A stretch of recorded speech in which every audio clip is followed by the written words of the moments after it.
listening to the AFTERBUZZ TV network, now the largest new media platform on the web, and your #1 source for after-show entertainment. Very good, Keith Johnson. From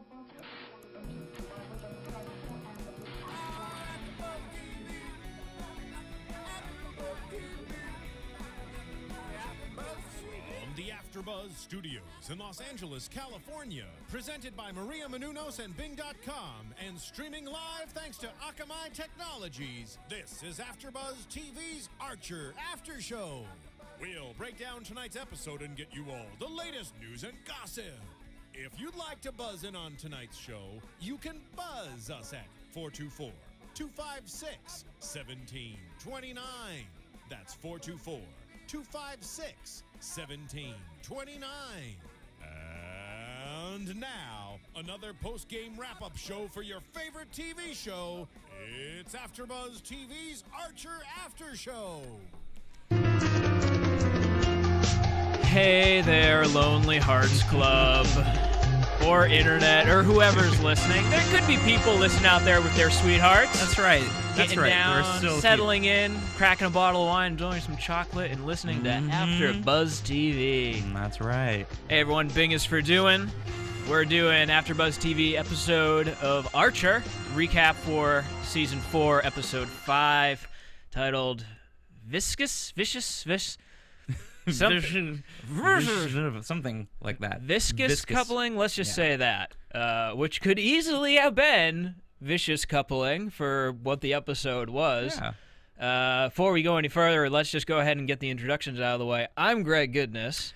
And I'm Scott Moore. We are missing two hosts today. They're falling out like flies here. We're missing John, who's on assignment again, couldn't be with us, and Dave is out there hopefully finally losing his virginity tonight on Valentine's Day, so let's hope for him. They're having a kind of sex that can't be described. Not because we're on internet radio, just because it boggles the mind, the sheer logistics of it. So it's down to there's the two of us tonight. Right. So but that's okay. We're powering through. That's right. I got a bottle of wine and a really sad movie at home. And I have a bunch of chocolate at home waiting for me, so. There we go. You know, if there's one solace that we can take in this night, it's we're not the only ones who are alone, because apparently Archer can't get a date. Yeah. Archer can't find anyone to hook up with on let's just call it Valentine's Day in their alternate universe as well, which is weird because Archer usually doesn't have a problem navigating the seas of women, as it were. True. And also, though, we're keeping that thread going about how his colleagues continue to ignore him and not want to hang out with him. They try to come up with whatever excuse they can do to not spend time with Archer, which I thought was great to keep that thread going. Right. Not only is it he can't find anyone to sleep with him, it's he can't find anyone who wants to be in the same room as him. You feel bad for the guy. His own mother, granted, she has a hubby now. She has plans to go out and get drinks and do whatever it is that married couples do. But she doesn't want to spend time with him. She shuts him on down. And Brent is nowhere to be found. I'm assuming he's bleeding out somewhere. Yeah. In the deep woods somewhere. And also, I love that. I love that Krieger had a Mushi night. Yeah, that was pretty awesome. They were like, man, Stir Friday really stuck. We got to figure out another weird food-themed night that America can latch onto. I thought that was fantastic, and I may have to try Mushi night one of these days. Now. Mushi can also work on Monday night sushi. Yes, they could. But I like the sushi movie combo. Okay. That works. I like that. That was fantastic. To be fair, though, it's not really a movie so much. It'd be a pooshi. It'd be porn and sushi, which is also a great idea. That is a great idea. And pooshi has a good ring to it, too. Although, sounds dirty. Here's the thing. What's especially mind-boggling about that combination, they're watching The Fisherman's Wife, which is ostensibly a tentacle porn, while eating. There's got to be some that's wrong on a whole series of levels. Multiple levels there, but great nonetheless. The only thing that I have a problem with about this setup is, and this is just because I'm bitter and jaded, really, Archer can't find anyone to sleep with on Valentine's Day? I mean, come on. He's a spy. He's gorgeous. Well, he's got that beautiful John Benjamin voice. But they were saying, in the episode, that was great, too, about the opposite opposite world. Yeah. Was there something to that a little bit? You know, was there something to that about him not having a date? Yeah, they finally acknowledge it. It's Yeah. like, okay, this is weird. Yeah, it's a little too weird. But you've acted like such a, pardon my French, jerk face. No, The you're using entire- the J word. yeah, the wow, jerk you face. went there. You're acting like such a jerk face, especially leading up to this season, that you finally alienated everyone. Yep. And I think there's something to be said for that. Like, Archer has become darker and just more vicious as the series has grown on. He has his moments of clarity and moments of maturing, but which he said himself in tonight's episode. He claims he's maturing. right, and immediately counters that with the fact that he just sort of runs off on Lana. But yeah, I think that he's finally reached this sort of tipping point where it's you can't go back. You have now alienated every single person in your life, and no one wants to sleep with you or be in the same room. Yeah, as just you. nobody wants to have a drink with you. I mean, if somebody doesn't want to get drunk in your presence, that's really sad. Listen, that's really sad. I know that most times alcohol makes situations better, Yeah. but there's not enough. No, apparently not. So that was sad. I actually felt if Archer, I felt for him. Right. And he can afford a pint glass of, what was it that he was drinking at the beginning of the episode? A pint glass full of I'm trying to remember. now. grappa. Or Oh, yes. Grappa, how do you Yes. say it? It's so fancy, grappa. I literally can't pronounce the name. That's how out of my price range it is. A grappling hook? What is he drinking? I was gonna say grappa. Yeah, but he can afford the good He stuff. can. That's true. And he offered to buy Pam a drink. Mm-hmm. He's letting him buy her a drink, which is a totally different sort of logistical problem. But he still can't get anything. And I think I'm in your boat. I felt kind of bad for him. I did. In Felt a little this- bad for him. For everyone just avoiding him. I mean, these are the people you are close with and you work with on a daily basis, and they don't even want to have a drink with you. Yeah. And wow, That's pretty you really pissed them off. fallen pretty low. Yeah. But now he's reaching out to the love of his life later on in this episode, who is also just totally playing him. But that's how desperate he is. Which, I mean, I don't know. Do you think that's desperate? Maybe that's not the right word for it, because it's his ex-fiancée. I'd imagine Yeah. you'd have some... Yeah, you still have feelings there, and you have a connection and a history. So obviously, I just loved at the beginning there when he's shooting all those questions to her, thinking that she's replying to him with the whole yes, yes, yes, yes. That was awesome. Oh, yeah. With Lana. That was really Yeah, funny. That was great. I was honestly sort of expecting a little bit of magic between Archer and Katya again when Were they ya? finally got back into it. Yeah. Because I was like, all right, we know that she's going after Barry, but Archer Yeah. has to at least get somewhere. He needs to get close. Yeah. He needs to break through that icy robotic true. exoskeleton and get to that That warm, gooey center. Yeah. In there. Yeah. the warm, gooey robotic heart. I don't know. I don't want to say she was there as a filler, but I didn't quite take it in this episode that she was there for any romantic purpose there. Right. I wasn't looking for that in this episode. I just felt like, okay, it was in a way almost like he was that desperate that he went back Right. to Katya. That's how I read into it. She's getting back in there when he's his most desperate. Yes, it is most And vulnerable and is most desperate. Vulnerable. Yeah. That's the one I was looking Yes. for. Another V word there. Yeah. A lot of Another these. V word. Yes, we're going with all How these. many V words we have tonight? My God. Yes, V words are the words of the day today. But yeah, I thought it was great that they brought her back though too, because I'd kind of forgotten about her. Really. Yeah. I mean, in some way, it was sort of just in the back of my mind. I just wasn't expecting that, so that was kind of fun that they brought her back. That's true. Archer says, wait, where is Barry?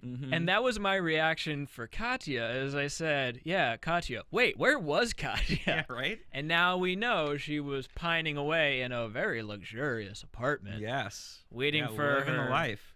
her American expatriate, now Russian head of the KGB boyfriend. I love the cyborg KGB stuff. It's so fantastic. Can And just then also- anyone run the KGB? You know, just right? show up. No. You walk in, it's like, oh, I guess I'll run the KGB today.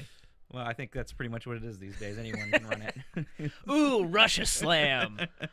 We're getting dangerous on this show. Political, Yes, even. geopolitical fights going on here. But I love that part too with Katya when she was pouring the oil into the glass. That was so fantastic. That was so great because I'd forgotten that she was a robot until that. I'm like, of course. Like, how could I have forgotten something so cyborg? But it was great. Yeah, but it was great to just watch that too. That little detail with the oil and she's pouring it into the glass was awesome too. I really like that. Yeah.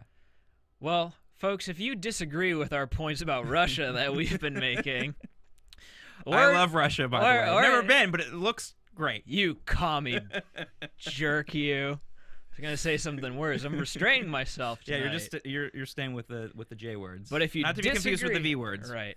We've been using a lot of words with a lot of letters tonight. Yeah.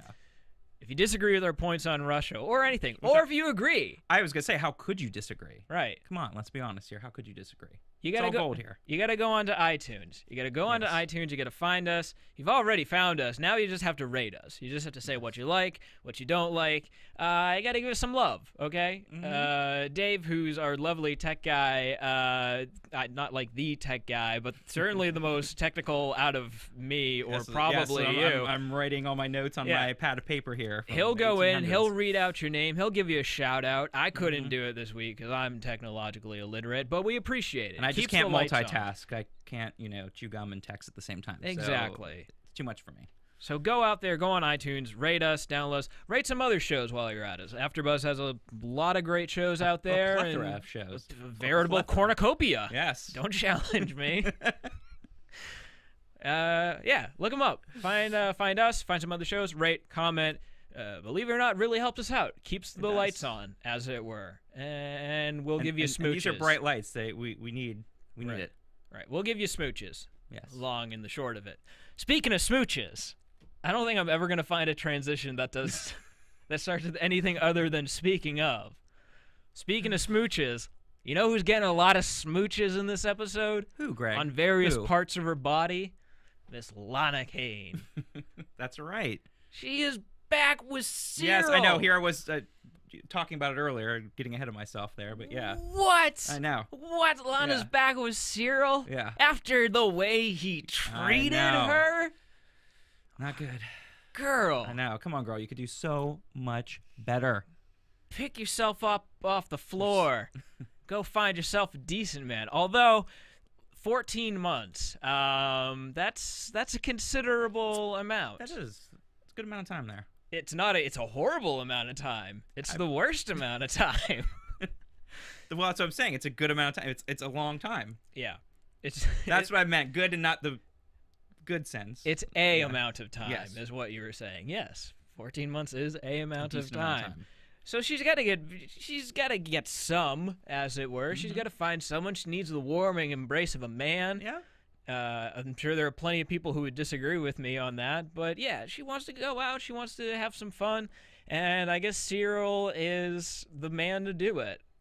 Convenient, close by, proximity, comfort. I did not expect it. Not in a million No, I didn't either. years. I didn't either, and the best part was but I knew it as soon as she kept saying yes, yes, yes. I was like, oh my gosh, she's gonna be back with him again. What is she doing? Really? Yes, I did. When Archer opened that door, I was completely stunned. No, I expected only afterwards when she kept going yes, yes, yes. Because at first I thought, oh, this is hilarious. She's just responding to him. Like I told, it was slow on the uptake there. But then when she kept doing the yes part and it got more and more, I thought, oh, she's back with him. I mean, I got right away that she was having sex. That I was, okay. Oh, okay. Yeah. Well, who was she with in there? But I had no idea. Cyril? I don't think this is gonna last. No, I don't think it's gonna last either. I don't think it's gonna last. I think again, it was sorry, like Cyril. Yes, but I just want to say, 14 months, and again, the proximity, someone that you know, someone that you've been with, easy. But the point that Archer makes. Why not Archer? Why go with Cyril if you're going to get back with someone? I know, which is the interesting point. It goes back to the beginning, how everybody's avoiding him. Nobody wants to hang out with him, and he doesn't have a date. That's a horrible thing to say, both for Cyril and for Archer. Listen, Archer, I can't sleep with you because you've fallen so low that you now rank below Cyril. Yeah, who would ever think that would happen? I mean, Cyril's getting sex out of it, but that still has to be a pretty not great way to feel. Because he's back in that total just submissive position where he's waiting in the car and can't speak out a line and everything. Just one powerful girl. Beautiful, stunning, powerful girl. I have to say, if Lana Kane was like, yo, Greg, wait in the car, I'd say... That's what I was going to say. Who wouldn't? Yes, ma'am. Do you want me to detail it while I'm in there? While I'm waiting for you? Yeah, I mean, come on. She's a powerful woman. She gets her way. I'll set your wow. I'll set your Freudian slip there. Freudian slip. I'll set your car clock, which has been blinking 12 for... Guys, I had like a bottle of wine before I came into the studio tonight. I'm just so lonely. No, I can't speak. Yeah, No, I would totally do whatever she wanted. Of course you me would. to do. And even if she's saying, listen, you're like not that great of an option, I would still say, okay. Whatever you say. Yeah, that's fine. No, I'm horrible, but let's do this. God, I can't believe it. She's back though. She's back with him. I don't think it's gonna last. I don't think it'll last. But maybe we'll talk about that in predictions later. Yeah, but she's not going to get back with Archer again either. No. She can't. Then again, I just said that I would have never expected her to get back with Cyril, so shows you what I know. Something that I do know, a lot of the good people here at AFTERBUZZ, they worked on a movie recently. Mm-hmm. They have a trailer out now. And if you haven't watched that trailer, you should really go out and watch that trailer, okay? It's as simple as can be. You just go to YouTube, type in Serial Buddies. But that's cereal, not like breakfast cereal. Right. Cereal as in serial killers. Well, because I really thought it was breakfast cereal at first, but maybe that was because I was hungry in the morning when I went to look it up. So, you know, just so people out there know, it's not breakfast cereal. It's cereal, like serial killers. Yes. Because it features serial killers. It's a comedy, and I think you're really going to like the trailer. Again, that's all we're asking. Trailer. Go check out the trailer, give it some views, give it some love, and, you know, see what you think. I think you're going to like it. That's and what if you like it, you can return to it. You know what else returned in this episode? Still working on it. Yeah, look at that. But that was good. I like that. Barry and Katya. Yes. Which we've seen Barry leading up to this. We have. In the season. He's been back. Barry's been back. Barry was stranded at the end of last season, and we saw him looking down on Archer and going absolutely crazy and killing scientists in different ways. You know what I thought was great, though, was the fact that he had a beard. Because it was just so much of the fact that, you know, in the animated world, it's very easy not to even put that detail on. But that's another thing that I love about Archer, is they gave him a beard. And so it was like he's been up there in space for forever and a day. And he's up there by himself, so he's not going to shave, obviously. So I thought that was really cool that they added that little detail in there, too. And it answers an important question that I've had, which is, how much of Barry's face is cyborg? And now we know, unless they have really advanced cyborg parts that can grow beards, not his face. Yes, exactly. Not his beard area of the face. Yeah. That's not a cyborg. Good point. I can color it in on my chart as colored in. Specifically defined. Barry is not a cyborg in this area. Very good point there. Him and Katya, though, still an item. Not something that, to be honest with you, like we were saying earlier in the episode, it was just it completely fell off of my radar. Yeah. That Katya and him were even a thing, because we see them get together, but then it's all about Barry wanting revenge on Archer. Up in space, and then he's there, and you don't even really think about Katya again. Right. But I think it's cool that they brought him back, because Barry had to come back. Barry is now central to the show. And great as it was to leave him stranded up in space, and that would have been fine to leave it off, when they reintroduced him as looking down in, what was it, probably like the first episode, actually. Yeah, it was the first or second. Yeah, I can't remember. But yeah, it was great. You had to know he was coming back, and now they finally just launch into it. Yeah, he's the perfect kind of foil, the perfect nemesis to Archer. So yeah, it's great to have him back. He does make a great nemesis. He does, and so it's good to see him back, and Katya being back was, I don't know, I guess this is for predictions, but I wonder if we're going to see more of her as well, because now that we've seen her kind of transform into being pretty much evil, I would say, or that was malicious. I don't know. That was interesting for me, because when she left off, with Archer, not that she left off with him, but when she left Archer for Barry, it was pretty explicitly established that there's no hard feelings here. Yeah. I'm sorry that this isn't going to work out. I love Barry now. And this episode, they establish at the end, she says, listen, you've been taking all of your time focusing in on destroying Archer, and you're not going to do that when you get home. But then you see her as presumably the new head of the KGB. Yeah. So you have to wonder, is Katya now a nemesis too? Are her and Barry intrinsically linked in their hatred of Archer? I know. It's going to be interesting. I mean, do you think that's what they were trying to say with the end of that episode? I mean, that's what I took from it too, is that she'd become, I don't want to say evil, but she'd become more being against Archer. And like you said, she's basically looks like she's running the KGB. She had the whole thing there, and she's working with Barry. So yeah, I do think that seems like a logical thing. Like maybe now it's you got the twofer there. I'm really confused how they're... I'm just really confused how they're going to pull that off, though, because it's her who's like, I feel bad for Archer. I'm sorry that I lied to him. I'm sorry that I broke his heart. He just sounded like a stupid idiot when I was talking to him, which he did. You should have heard the tape that he made me. But again, she's a cyborg. Maybe, it's like one of those things that could change and flip like a switch, and then all of a sudden she's happy and loves Archer again. I don't know. Barry's flipped her switch, man. See, literally. So there's so many things you could do there with that, which is the great thing about the show. You never know. You never know what they're going to think of next. I don't know what they're going to think of next. What I do know is that John Benjamin doesn't think too highly of the working conditions. Another good segue there. I like that. Don't acknowledge it. We just move past it. No, I'm just trying to give you some credit here. Want to, help you out. We're going to talk about an interview that they had with H. John Benjamin in the New York Daily News. Yes. That's coming up in this section of news and gossip. AfterBuzz TV News. All right, so last week we had an interview with Mr. Benjamin, which we learned that basically you never get into a horse-drawn carriage with him. Yes. How would you know if you didn't read? The more you know. Do-do-do-do. Well, now we know to never get into the world of voice acting. Yeah. Specifically for animation. Because in this article, again, New York Daily News, it was a really quick write-up. But the one thing that I did take away from it, other than stuff that we've already covered, which is, yes, doing Archer is different than doing Bob, and he feels that there's a differentiation between the two.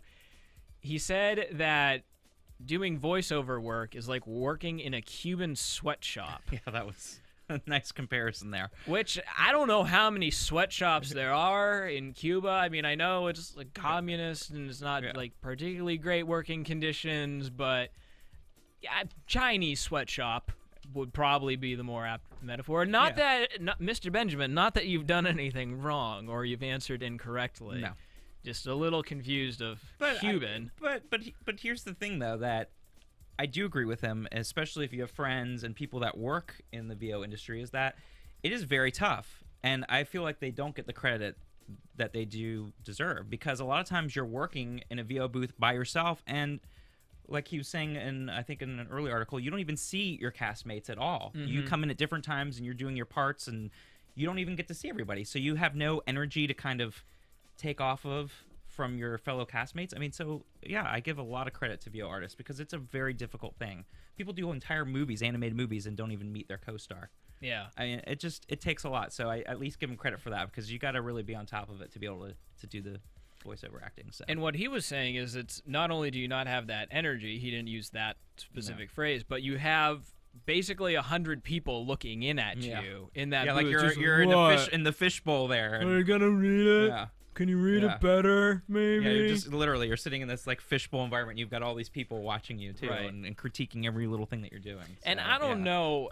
if he was being John Benjamin. It's just you can't get a read on him with that voice. it's all very, well, I ate 10 babies for breakfast. Yeah, right. And I don't know if you actually, you're not giving me the right social cues. I don't know if you did eat 10 babies for breakfast. Yeah, it's hard to tell with him what's true or not. But on the plus side, I will say at least he can go in if he wants in sweatpants and a T-shirt and roll out of bed and show up there. So that's at least a good thing that VO has going for you, which that'd be great. So if anyone wants to give me a VO gig, I'd love that. Because I'm a pro in the sweatpants department. Nice save there. Nice transition, Scott. Thank you. Okay.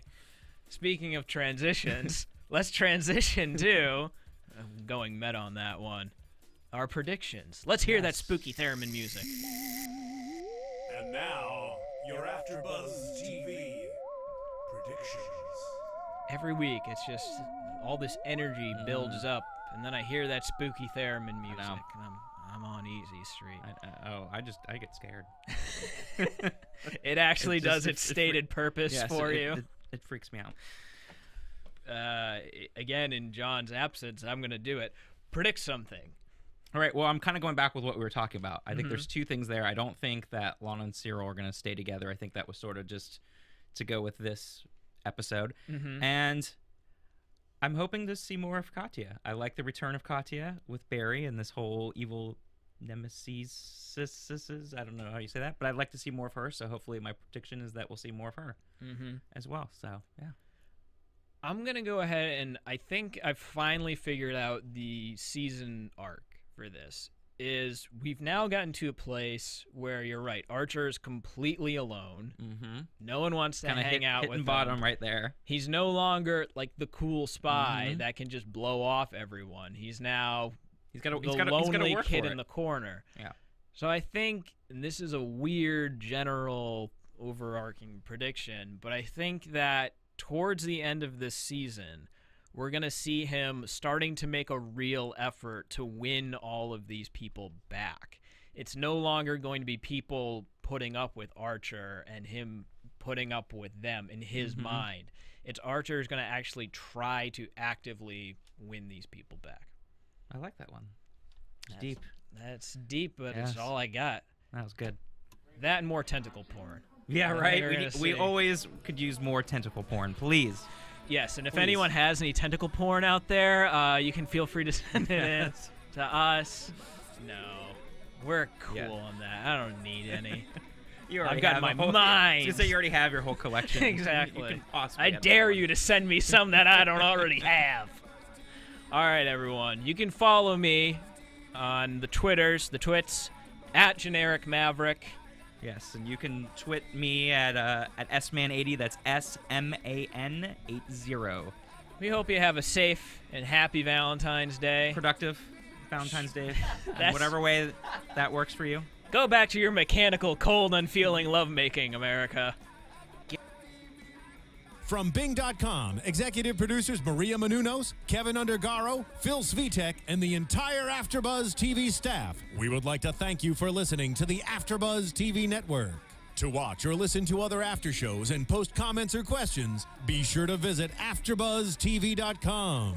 I'm Sir Richard Wentworth, and this has been a presentation of AfterBuzz TV. Buzz you later. The views expressed herein are those of the hosts only and do not necessarily reflect the views of AfterBuzz TV or its owners or principals.